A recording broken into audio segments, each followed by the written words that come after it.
I just found out from a coworker that my husband secretly filmed us being intimate and posted it online, and after confronting him, I'm finding out there's even darker secrets he's been hiding.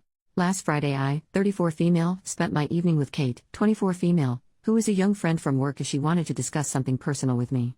I didn't think anything of it as we do have a very personal relationship outside of work as well. As soon as I arrived to her place the tension in the air was thick. She explained that she wanted to discuss a serious matter with me but that she didn't know how to go about it. I told her to just rip the band-aid off and tell me.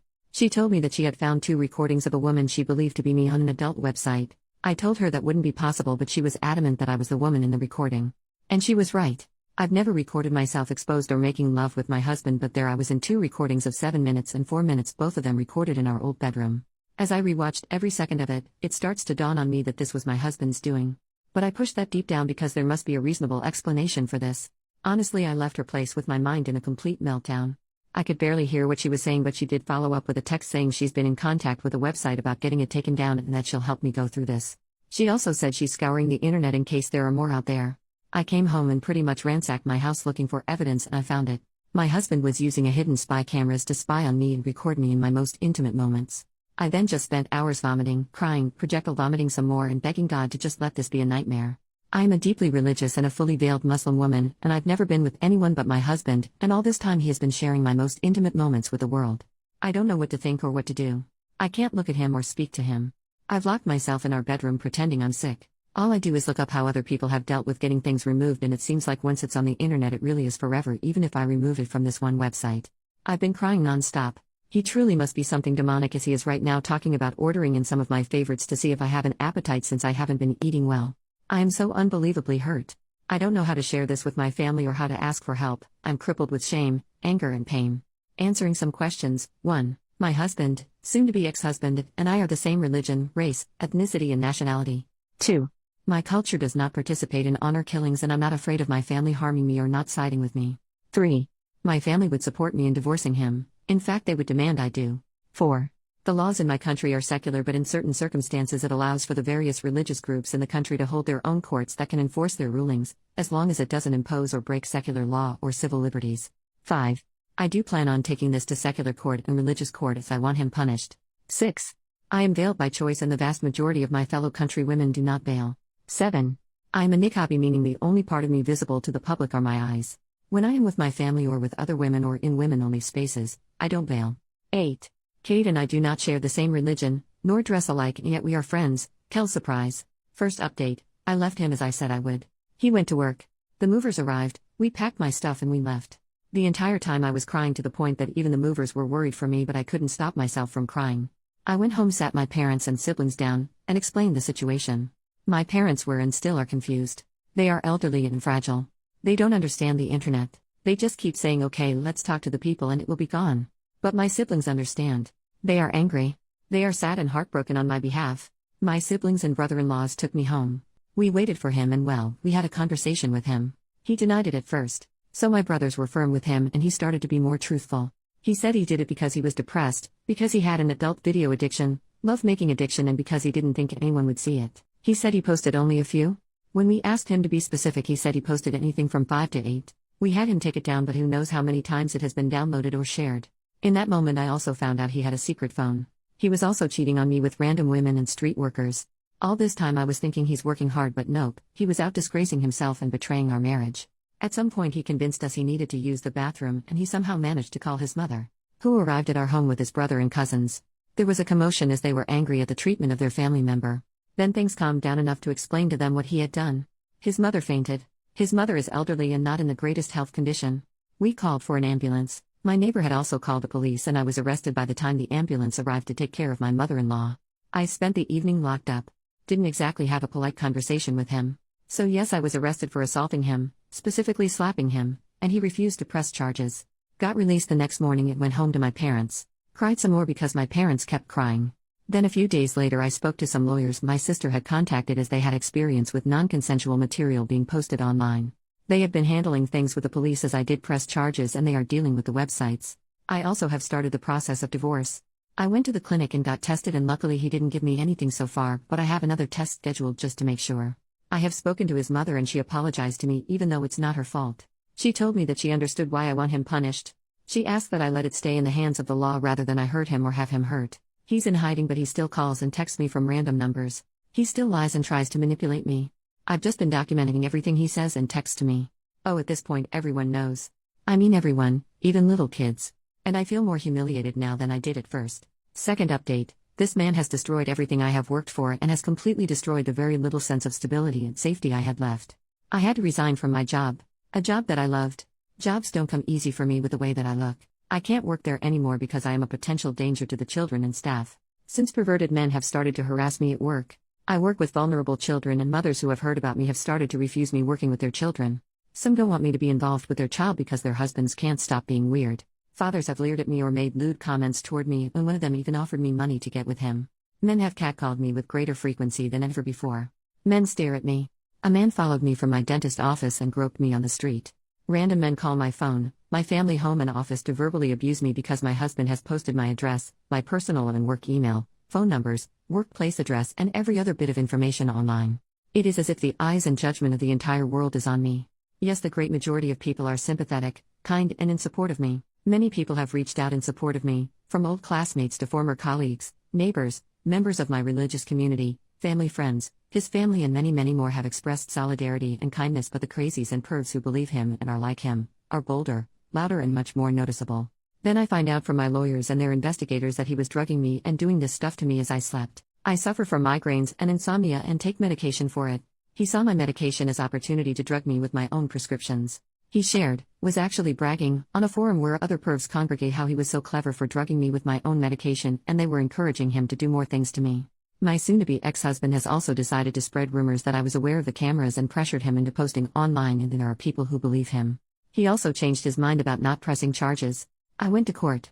The judge and prosecutors were sympathetic and dismissed the case. It was a combination of my lawyers explaining the circumstances that led to me slapping him and his subsequent actions, threatening me, attacking me, doxing me, and blackmailing me by saying he didn't care about the slap, and that he would drop everything if I forgave him. My lawyers used his own words against him since he wrote it in text, and on a recorded call he admitted to me not having slapped him that hard and that he only pressed charges to cause me harm. But his crimes against me are still being investigated by the prosecutors. Third post, it all boils down to jealousy and me emasculating him. I wish I could say I was feeling better or doing better, but I feel awful, and I am still struggling with everything.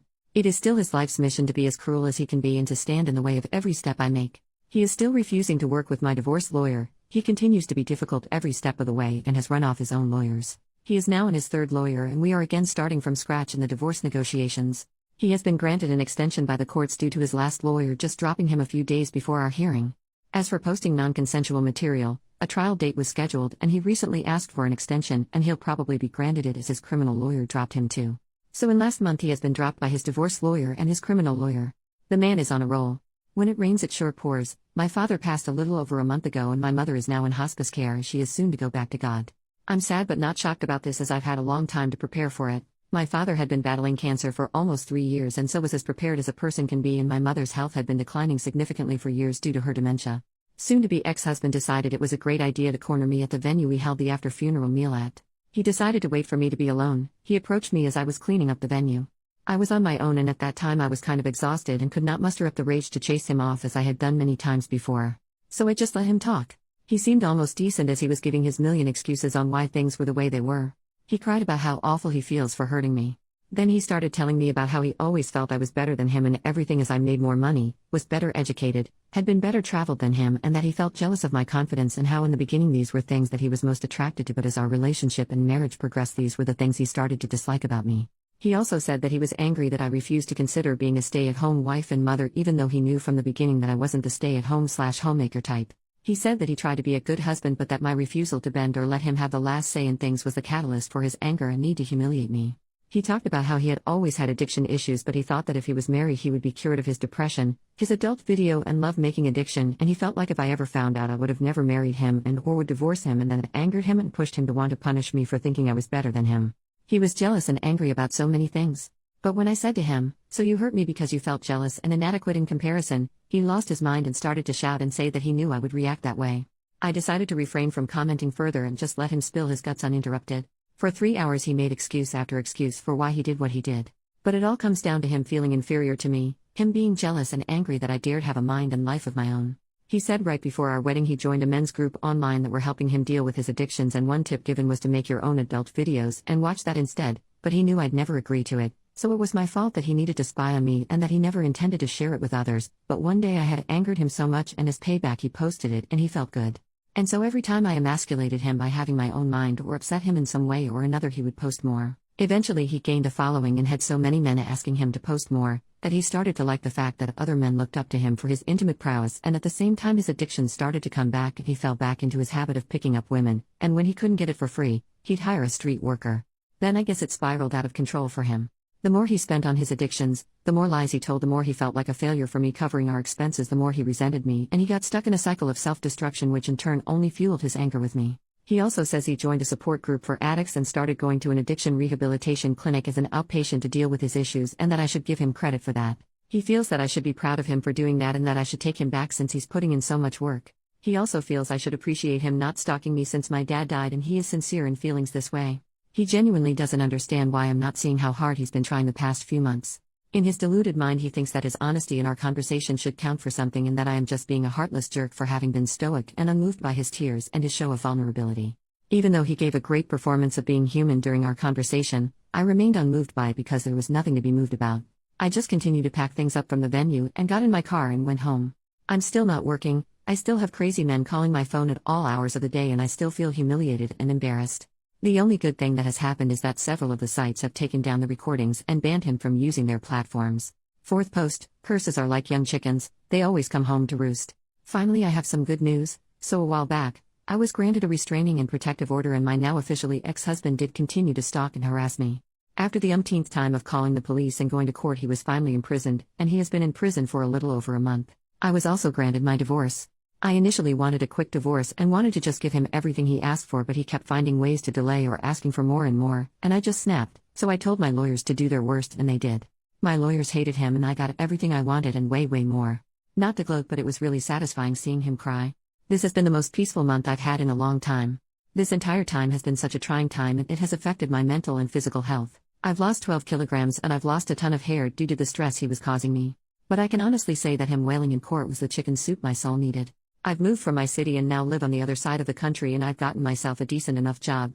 I am slowly mending my confidence. I am in therapy and I can't say it's working right now, but I know if I stick with it, it will. The non-consensual material he posted has been removed from the more reputable websites he posted on, and my lawyers were able to get me monetarily compensated, as these companies didn't want to go to court over it. I mean, money doesn't really change things that much and I'm still hurt, but at least it's something.